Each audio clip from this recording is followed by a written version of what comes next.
Hi, Aaron Fulk. How are you doing? Good. You can see my white. How are Well, you? let's get. If I'm a competitor, I'm looking at notes there. You can't see him Get the now. What are you trade secrets. Doing good. You were talking a little bit in the pre-show. A lot of people, a lot of work going on in Kansas City. Everyone's trying to get stuff done. Sometimes in March, people hit the road and go out and about. You're going to the Dominican. doing? I am. It's pretty exciting. Your son's going on a cruise, his senior year, spring break. You can look at your face and it's just bittersweet for Super Mama over there. Your son's all grown up. So, yeah. So the boys are going. There are a couple parents going. Thank God. But I feel kind of bad because they were really excited. They're driving down to Galveston to go, and they were really excited to go to the Mavericks game. A bunch of them are Mavericks fans, and the Mavericks are having such a hard time that I think there's literally like, didn't they say they were down to 5 players the other night on the Mavericks? So it'll be interesting for them to go to that. But yeah, it's going to be a crazy next couple of weeks. That's awesome. And so the weather in Kansas City is getting pretty nice. Not trying to be the boring person talking about the weather, but I always think about Canadians at this point in time. What do they do when it gets warm? I mean, they got to freak out for like a week. Why Canadians?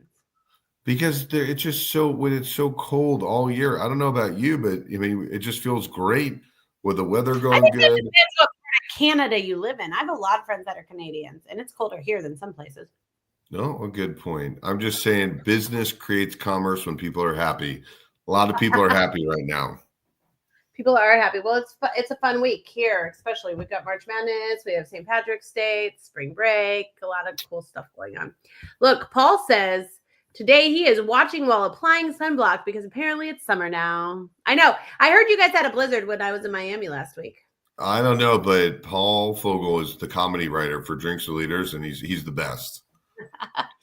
If you are watching, let us know if you're watching on Facebook, YouTube, or LinkedIn. And are you watching live? Or are you watching the replay? We have some really great guests today. But first, we got to talk about our sponsors. So take it away, Scott. So if you're driving around Kansas City and you're looking at some really sturdy, cool buildings, it's probably built by Evardy Construction. Now, if you're following anything going on in politics, we don't talk politics here, but we do talk tariffs. So if you have anything going on with shipping internationally, please think of Bestway International. They have a live show. Aaron, you want to talk a little bit about that they do, that you can ask questions for Q&A, but it's pretty impressive right here in Kansas City. If you have anything coming from across internationally, they can help you do it. Because what's it called? The Cargo Cafe? Yeah, it's actually tomorrow. The Cargo Cafe. They're going to have Bo Jackson on, and he is in charge. Bo Jackson, but not the Bo Jackson. I know. That's what I was thinking. He's in charge of international trade, and he's an IP attorney. So out of Hush Blackwell. So he'll really be able to answer a lot of what's going on right now in the economy. So make sure you go watch Cargo Cafe. They are going to be doing the Cargo Cafe. It happens every single month. I believe that it's going to be the third Wednesdays every single month going forward. So they try not to schedule out their guests too far because they want to be as timely as possible on what's going on because the landscape's changing so much right now. But tomorrow's going to be a really great day. So just go and follow Bestway International on LinkedIn so you can know the next every time it pops up. And also follow Evardy on LinkedIn. They both have great LinkedIn presences. So, all right. Look, J. Chance Pope says, Bo knows. Bo knows. I wonder what he thought about that, like growing up. That Man, Paul Fogel and Chance, geez. Comedy writers in the comment section. All sorts of. All right. Nobody is here for us. We'll bring on our guests. That's who they're here for. Not you. Fans. Hey, how'd it go last week when I was gone? Thanks to Justin. We struggle without you. Let's just call it what it is. It is what it is. I'll tell you it went great, but it was a great conversation. But I mean, you would think I'd be better at this after doing it for 5 years, but it's a struggle. So you're pretty good at this, Aaron Fulk. And you take compliments. Okay, that feels great. Okay. Xavier and Jessica. All right. Hi, guys. Welcome to Drinks with Leaders. We are just going to jump in. Xavier, who are you? What are you doing? How do you get to Kansas City? Hello, my name is Xavier Hankins, and I'm the Chief Development Officer for Literacy KC. And I grew up in KCK, Wyandotte County, and have been in Kansas City my whole life. Went to the University of Kansas, did a little traveling, but always made my way back home. So that was a very short intro. So what do you do after the University of Kansas? Where does your career path take you and take you back? Yeah, so after KU, throughout high school, I interned at Kansas City, Kansas Housing Authority in our Section 8 department. Mm-hmm. And after college, they gave me my first real job. So I worked at the Housing Authority for a couple years, and then I went into mental health, worked for Wyandotte Mental Health for about 4 years on the severe and persistent substance and drug abuse team. So that gave me a even more greater appreciation for community and underserved populations. And navigating in that space, I worked with a lot of people who struggled with their reading and writing. As their case manager, I was doing a lot of reading for them or signing, with them, and came across Literacy KC, an organization that helps adults to read and write. And I'm like, oh yeah, we need this. People need to know about this. The amount of people who struggle with low literacy skills is exponential. And then that's not including the ones who have like the mental health issues, but just even people who are working every day-to-day jobs. And they go to work every day, but then they struggle with those literacy skills. So the advancing at work is sometimes a roadblock. And I've been at Literacy KC since 2016 and have worked my way up in the organization here and worked in pretty much every part of the organization here. I have a question. This is kind of a selfish question that I just am wondering. Do you feel like while you're working at Literacy KC, not that this is reading, but the comprehension of spelling words correctly, do you feel like in like younger generations that's completely gone at this point with spell check and stuff? I would say it's definitely with spell check, with COVID, with AI, with like acronyms that are used because texting is a primary language. I would say it is I wouldn't say it's completely gone, but it's something that we need to give reminders to, so even for my kiddos, I have 2 teenagers. Oh my gosh. When they text me, I like text back the correct way. Like, don't acronym me. Like, let me tell you how to exactly spell that. And they're like, I know, Mom. I'm like, okay, I just want to be sure. So. Right. I find it so interesting that I watch my kids just look up words when they have to actually write stuff down because they're so used to getting spell checked. Yeah. Spell check, Google. And now you throw AI in there. It's a whole nother beast. I'm thankful I'm not like a college professor in this season. Yeah. I mean, what are you teaching them at this point? They're just I will say the red as a dyslexic kid that red squiggly line saved my life. Yeah. Yeah. There's definitely a lot of advantages to it. You could maneuver society with it. It was pretty good. All right, Jessica, who are you? What do you do? And how do you get to Kansas City? Hi, my name's Jessica Morrow. I run business development and marketing at Flow Growth Partners here in Kansas City. We are a fractional leadership company in finance, operations, business development, marketing. And I've been there for just a few months. So new to the gig and excited to be on that team. I've been in Kansas City since college. I'm actually originally from a little town in Oklahoma. I went to school at Avila, cheered there, was a communications major, just like every girl in the early 2000s, I feel like. And I started my career in business development. I actually worked for SelectQuote when it was a very small team. Chris Giuliani was on board, very bare bones team at that point. I think there was like 20 people at the time, and now they've grown into this huge business. But over the course of my career, different business development roles, marketing positions, and that has brought me to the fractional leadership company with Flow, and just beating the streets, doing business development, and working with business leaders here in Kansas City. So Jess, you've had a lot of success off the bat. What do you contribute that success to, and what does an ideal client look like for Flow? Ooh, wow, that's a good question. I think that, from company to company that I've been at, whether it be in a business development capacity or working on marketing for a client, I think that the idea of business development and marketing is more of a science.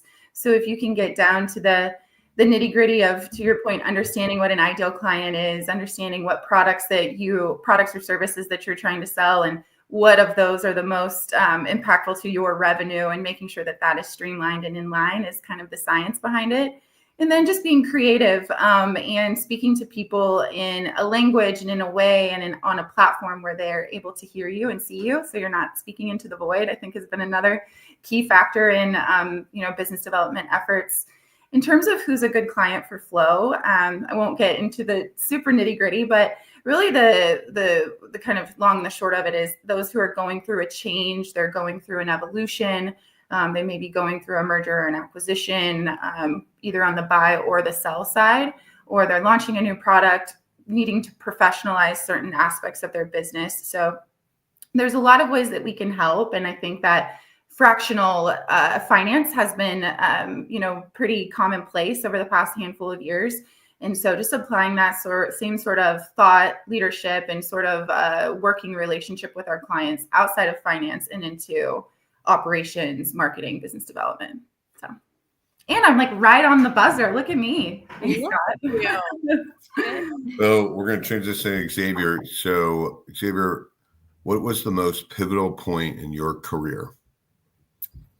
Oh, okay. So I think for me, I've always worked in like a community setting space of one area or another. I think the most pivotal point was really when I learned and still learning, but zoned in on what I feel like my purpose is.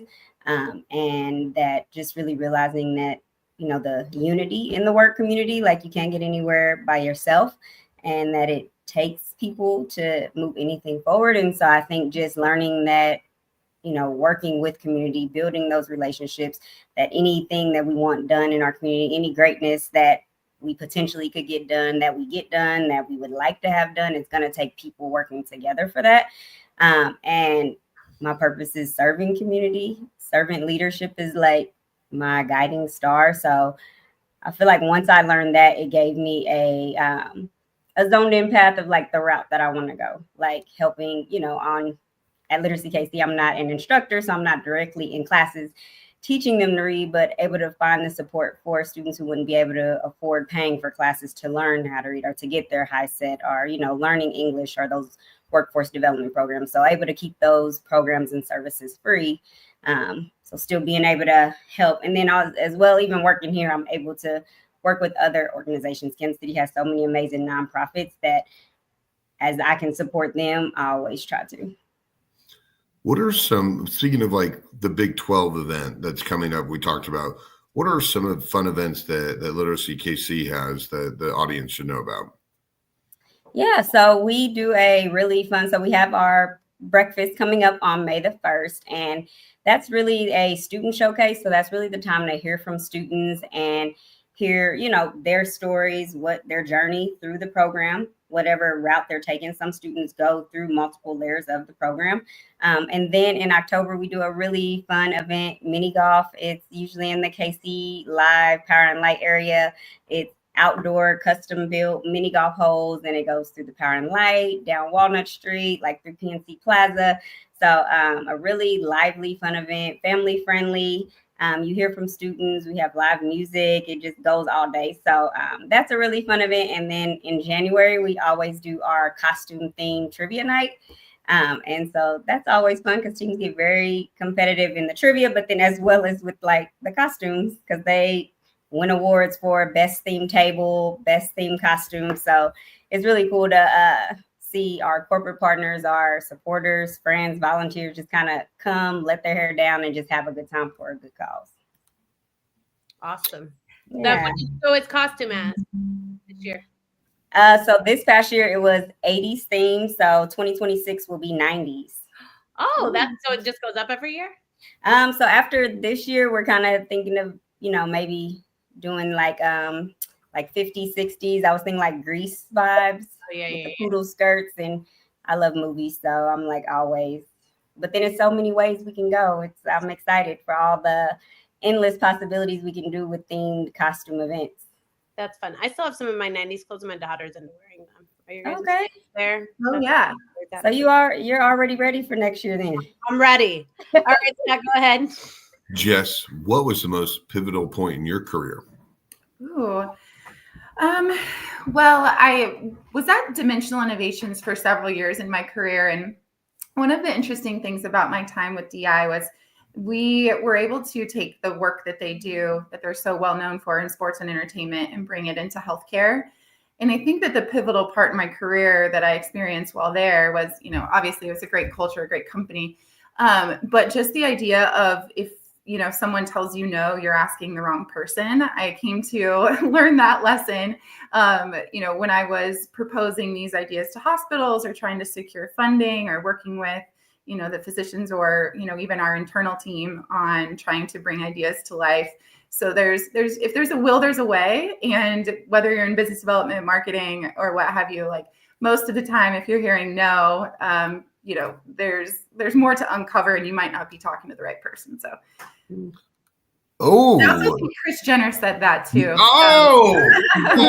Nice. That's another one. Yes, that is. I literally knew the reference. I think it's a great reference. If you don't know the person, if you're not getting the answer you want, you're talking to the wrong person. So in your world today, what is the most fun part about what you get to do every day? I think, to be totally transparent, coming into Flow, it being, like I said, traditionally really heavy on the fractional finance role. I'm not a finance girly. I'm a sales and marketing gal. And my partner that brought me on board, Andy, I think he saw that I, was more keen on the sales and marketing side and had some learning to do on the finance side. So it's been interesting just really leaning into that community as I'm going through and having intro meetings with different companies or our referral partners, and really kind of stretching myself to learn something about business that I'm not, super close to. And aside from that, just having the opportunity to place our people with companies and know that they're going to grow and thrive and be more successful, having had us as a partner. So that's always fun to know that the work that you're doing is making lives better for your clients. So don't you think that being different than you and your partner with Flow makes you good? Ooh. Oh my goodness. Sorry, you cut out on me. Can you hear me? I said, because you're different, do you think it makes you get better as a team? Ooh. The answer is yes. Oh, okay. There you go. I hear you. Yeah, absolutely. I think that, yes. I think that the idea of yin and yang in all relationships, whether it be business, professional, romantic, I think that there's something to be said about having different expertise. Definitely. Awesome. We got 99% of that. So you are good as long as you can hear us. All right, Xavier. How are your 2025 goals going, and how can the Kansas City community help you? So we're 3 months into 2025. So they're going. So it's nice having a village of people around that are keep you accountable, even at the moments where you don't want them to keep you accountable, but also support in the moments where you might not think that you need support. So they're going, I'm gonna say they're going good because they're happening. And I think the community could really support if in a season where, we are, people want us to be so divided. I think helping come together as much as we can, whether that's through learning something new about an organization that you may not know anything about, learning something, introducing somebody new to an organization, or it's so many, like I said, great organizations in the city, definitely now that's doing so much good work for our community. The community thrives because of the people. And so how do we help the people thrive? Through the organizations that are supporting them, whether that's nonprofit, for-profit. And I think just connecting people with things that they may not know about, connecting people with things they may not even know that they might be interested in. Exposure, I think, really helps. And that's from our youth up as well. they are the next generation. So as much as we can feed into them, that ultimately helps us on the back end. So as you are tracking the goals for this year, what's something that you have thought of that you want to accomplish for next year? So I think personally, I'm trying to get a true healthcare workout regimen down. You know, like we all might start at the beginning of the year very motivated. So I have my like spurts throughout the year, but I want to just make it something, a consistent, regular part of my life. And so that's like a personal goal I want to say in 2026. Like, yeah, I kicked that off in 2025. And I've been doing it ever since. On the, professional side, systems, it's been nice just really leaning into systems and enhancing those. And I want to kind of blossom that so that way, like, people on the team can really feel the fruit of that labor. What's your favorite systems you've put into place that's helped you the most? Oh, I think like trackers, really different trackers for whether it's engagement, whether it's like our event trackers, because that also leans in on all of the people who have their hands involved with the, making the event happen. And we can kind of see where things are at. We can keep each other accountable on things. I have a lovely project manager who keeps me accountable. And I'm like, I feel like everybody needs a Kylie in their life because she keeps me on my toes. So I love that. And the trackers and the systems that she puts in place have really helped me a lot. I have a Chloe. It's so great. See? Look, see? It's real. You got to have that. All right, Jessica, how are your 2025 goals going, and how can the Kansas City community help you? Oh, well, professionally, they're going, so far so good. Like I said, I'm, a few months into this new role. So it's always great to kind of set those initial micro goals of, to Xavier's point about systems and processes and getting those in place and just positioning the company, from the start to have really great, business development infrastructure for the future. So it becomes repeatable and hopefully we can grow and scale like crazy. So professionally, goals are going great. One of the things that I set for myself, and I actually shared this at a Top Gun event, Scott, was just to be intentional about my networking. I think, we can kind of get stuck in a rut with the groups that we're in and, just showing up and checking off the boxes. And so I've tried to challenge myself to understand what other networking groups that might be applicable, to my new role in the company and in the different industries kind of that I've been introduced to over the past few months. And then personally, just health and fitness is always a high priority for me. And I've, been able to stick towards my goals so far, so good. And, on the other side of personal life is just managing the craziness of a career and being a mom and having an active teenage daughter that's doing a million things in her extracurricular life. So just juggling everything at once and trying not to drop the plates, I suppose. How did your daughter do in her last competition, and what are things you're saying no to in 2025? Yeah, so my little girl's 13 and she's a wrestler. She plays soccer, but she's also a wrestler. And we just got back from the state tournament and she got third, which was amazing. She lost early to the state champ and then fought her way back through the losers bracket and ended with a third place medal, which we were super proud of, super exciting. That in itself, it's one of those things that the whole family is on board. So we were all excited about that. And then what was your second question? What are you going to say no to in 2025? And I feel like this is blasphemy saying this to you, Scott, but I'm having to say no to happy hours because especially when the weather gets nice, I love a good Graham and Dunn happy hour or a True Food or something like that on the plaza. But it does make me a little less productive the next morning and back to the health and fitness goals. 6 a.m. alarm, when it goes off, it's not quite as easy to get up for if you've had 3 margaritas the night before. So I'm trying to be intentional about my, my more friendly networking opportunities and meetings, trying to hit some lunches and some coffees instead of happy hours. So against my will, I'm trying to be better. For the record, for the audience, I do 4 a month. So, yeah. So don't 4 business happy hours. So it's not I'm a big Thursday person because it's a way to entertain folks. Instead of doing multiple happy hours, you just do one. Yeah, there you go. Yeah, I like that plan. I shouldn't bring up margaritas, but right now at Talk of the Town, they have a specialty menu, and they have this margarita I tried the other day. That's a pineapple jalapeno margarita. Ooh, it's insane, and now all I do is think about it. So, and I don't really like. It's down the street from there. I know. And then I ended up at Scott's Happy Hour, but they were very good. If you had to have a margarita. I dangerously got introduced to the Taco Naco margaritas at in Westport recently. It was a sunny day, and we were again having a patio happy hour. And so, if you're in the market, that is a good one. That's a good spot. Oh, that's way too far away from home. Awesome. Well, thank you guys so much for coming on. You can connect with both Jessica and Xavier on LinkedIn, right, guys? That's okay, perfect.